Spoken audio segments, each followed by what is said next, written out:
Hello students, today we are starting chapter 15, material we use. Question number first, fill in the blanks. A. The substance that helps water to remove dirt from the surface of material is called dash.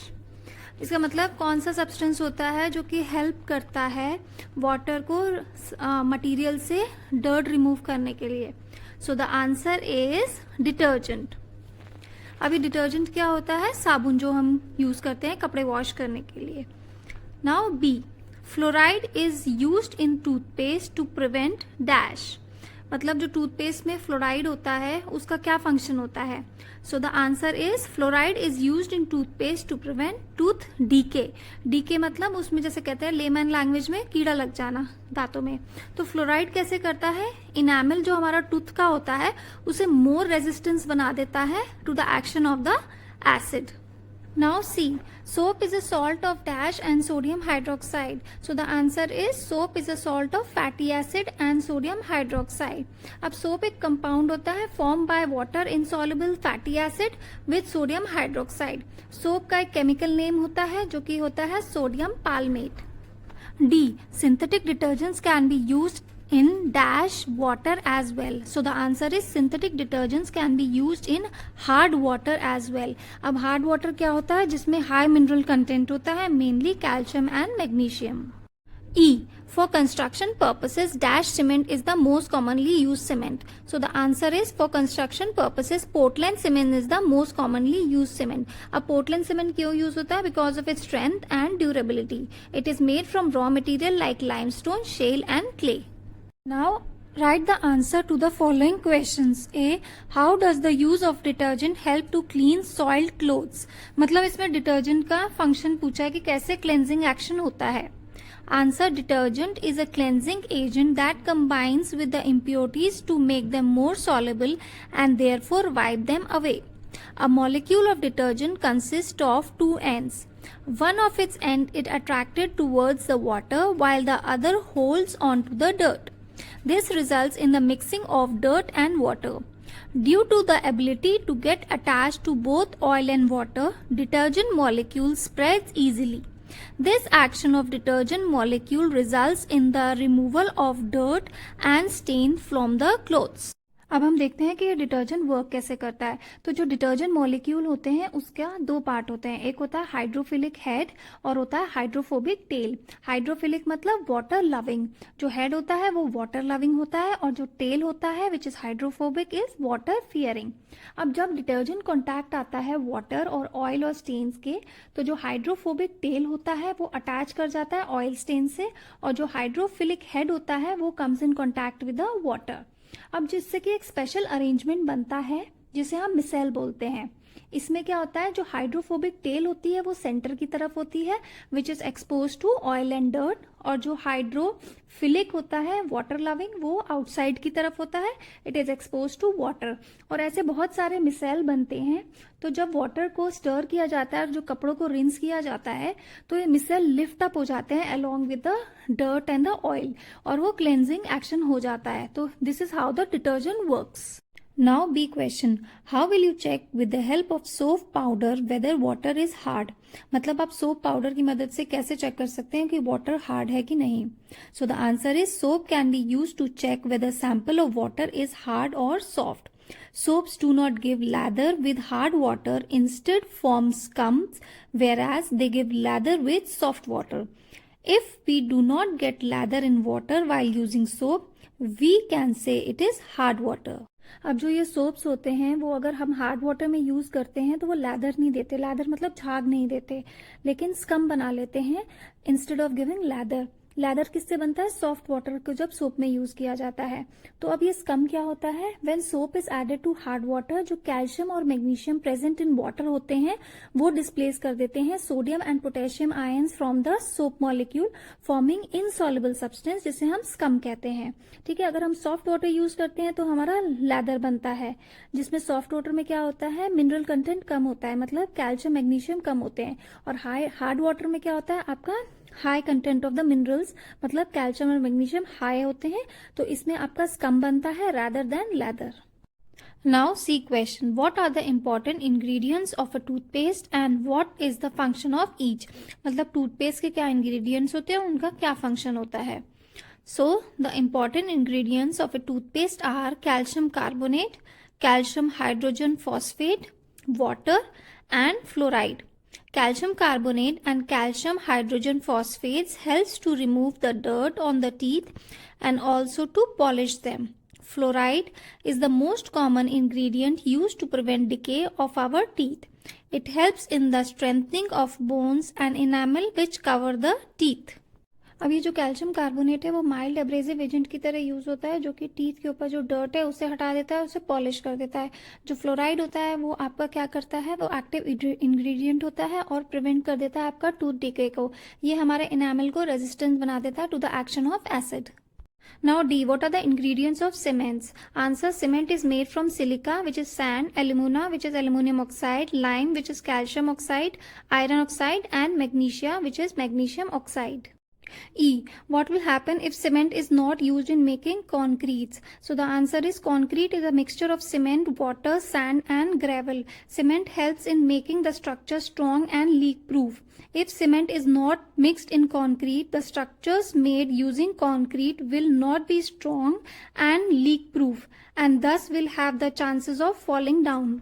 Cement हमारा concrete में leakage को prevent करता है, ठीक है. और अगर हम ये सीमेंट नहीं डालेंगे कंक्रीट को तो जो हमें स्लैब मिलेगा वो स्ट्रांग नहीं होगा और लीक प्रूफ नहीं होगा, जिसकी वजह से जो बिल्डिंग्स बनेंगी उससे वो कोलैप्स हो सकती हैं.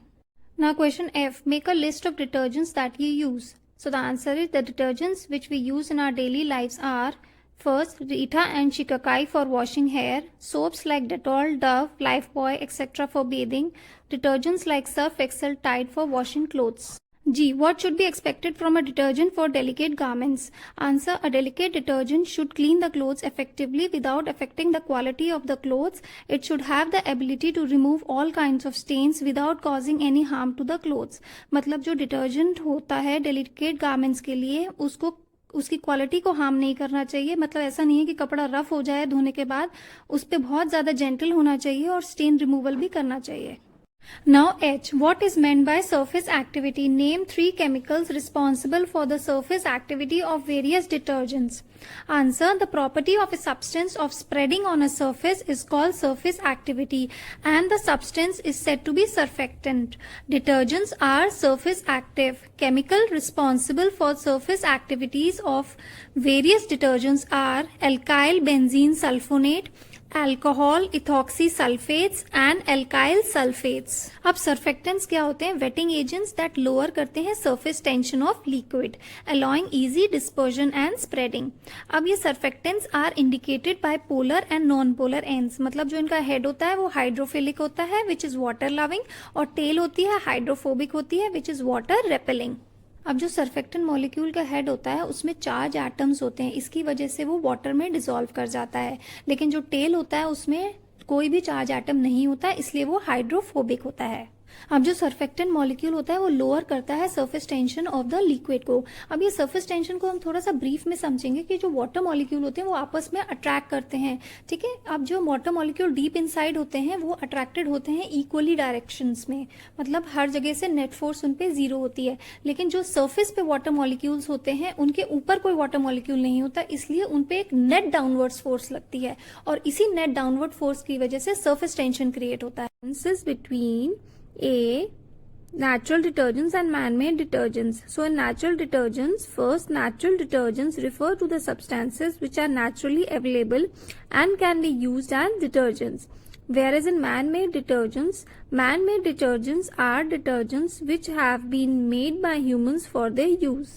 Now second, in natural detergents, example of natural detergents include soap nut which is Rita and soap pod which is Shikakai. Whereas in man-made detergent, example is soap. Now B, soap and synthetic detergent. In soaps are sodium salt of fatty acid, soft soap, or potassium salts of fatty acid, hard soap. Whereas in synthetic detergents are made up of raw material like fats or kerosene. Second, in soaps, they can be used only with soft water. whereas in detergents they can be used both with hard and soft water. जो आपका soap होता है वो soft water में ही आपका use होता है, लेकिन जो सिंथेटिक डिटर्जेंट है वो सॉफ्ट और हार्ड वाटर दोनों में यूज होता है. सोप का जो क्लीनिंग इफेक्ट होता है थोड़ा कम होता है, डिटर्जेंट थोड़े स्ट्रॉन्ग क्लीनिंग इफेक्ट होते हैं. सोप आपका सॉफ्ट वाटर में यूज होता है, वो हार्ड वाटर में लैदर नहीं देता, बल्कि डिटर्जेंट्स आपके दोनों सॉफ्ट और हार्ड वाटर में यूज होते हैं. Now bath soap and soap for washing clothes. In bath soap, first it is a type of soft soap and used for bathing purposes. While in soap for washing clothes, it is a type of hard soap and used for washing clothes. Second, soft soaps are sodium salts of fatty acids. Whereas in soap for washing clothes, hard soaps are potassium salts of fatty acids. Now D, modern cement and ancient cement. अब ancient cement में first point है, it was developed by the Romans during the Roman empire, whereas in modern cement it was developed by a British scientist John Smeaton. Second, it was prepared by mixing volcanic ash in moistened lime, whereas in modern cement it is made up of materials like lime, which is calcium oxide, clay, silica, along with some other oxides of aluminium, iron and magnesium and gypsum, which is CaSO4 2H2O. Explain why. A, soap cannot be used in hard water. मतलब hard water में soap क्यों नहीं use किया जा सकता? So the answer is soaps cannot be used in hard water because they lose their cleansing property when used with it.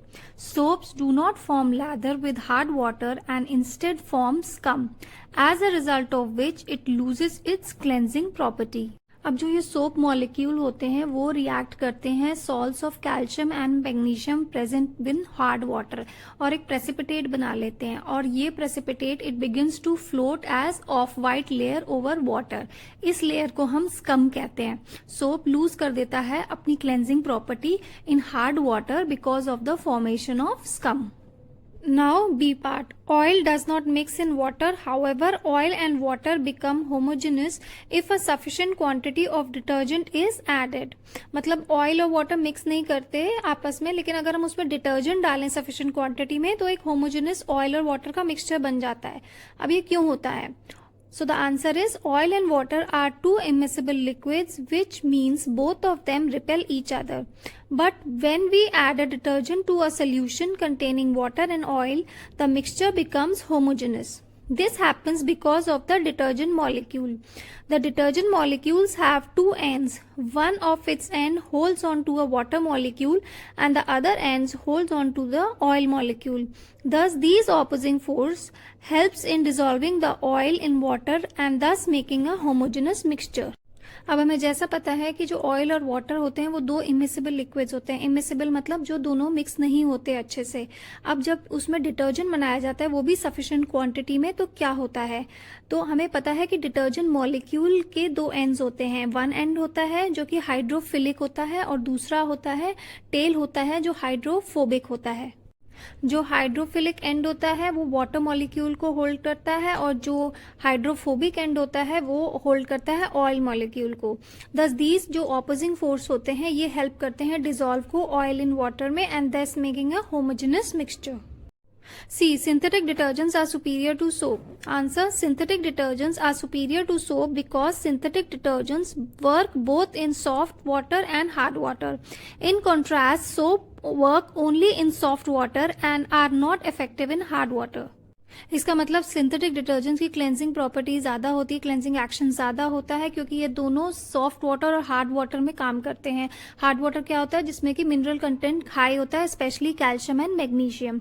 In contrast soap होता है वो सिर्फ सॉफ्ट वाटर में काम करता है, हार्ड वाटर में नहीं करता. हार्ड वाटर में वो स्कम बना देता है, लेकिन वो सोप जो होता है हार्ड वाटर में वर्क नहीं करेगा. Now D part. Often colored spots are formed on clothes during washing. मतलब washing के दौरान colored spots क्यों बन जाते हैं? Answer. The laundry, skincare, beauty and personal hygiene products which we use commonly can cause stains and color change in our clothes.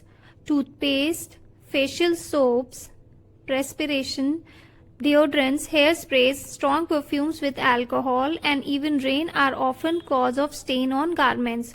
All these stains may eventually dry up, not causing any visible stain. However, age and exposure to heat will cause them to reappear. जो strong perfumes होते हैं, हमारे hair sprays होते हैं, deodorants होते हैं, ये staining कर देते हैं कपड़ों पे. हाउएवर ये स्टेन्स हमारे डिसअपियर हो जाते हैं क्योंकि ये ड्राई अप हो जाते हैं. लेकिन जैसे कि एक्सपोजर टू हीट होता रहता है तो ये स्टेन्स दोबारा से रीअपियर हो जाते हैं. Now comes question E. Tobacco मेशरी should not be used for cleaning teeth. Answer is tobacco has various kinds of negative effects on our body. It should not be used for cleaning teeth because it can harm soft and hard tissues of our mouth. Use of tobacco possess serious risk like oral cancer, gum diseases, poor healing after surgery, receding gums and tooth decay. अब कई लोग होते हैं जो इसको use करते हैं cleaning, दांत साफ करने में, जो कि उन्हें बिल्कुल नहीं यूज़ करना चाहिए. बहुत ही ख़राब चीज़ है हमारे सॉफ्ट और hard tissues of the mouth को. इसके यूज़ से जो भी लोग इसे यूज़ करते हैं उन्हें ओरल कैंसर भी हो सकता है, गम डिजीजेस हो सकती है, पुअर हीलिंग आफ्टर सर्जरी, मतलब किसी ने कोई सर्जरी कराई है ओरल तो हीलिंग बहुत ज़्यादा डिले हो जाएगी, बहुत टाइम लग जाएगा हील करने में. रिसीडिंग गम्स मतलब गम नीचे की तरफ शिफ्ट हो जाएंगे. एंड टूथ डीके भी हो सकता है.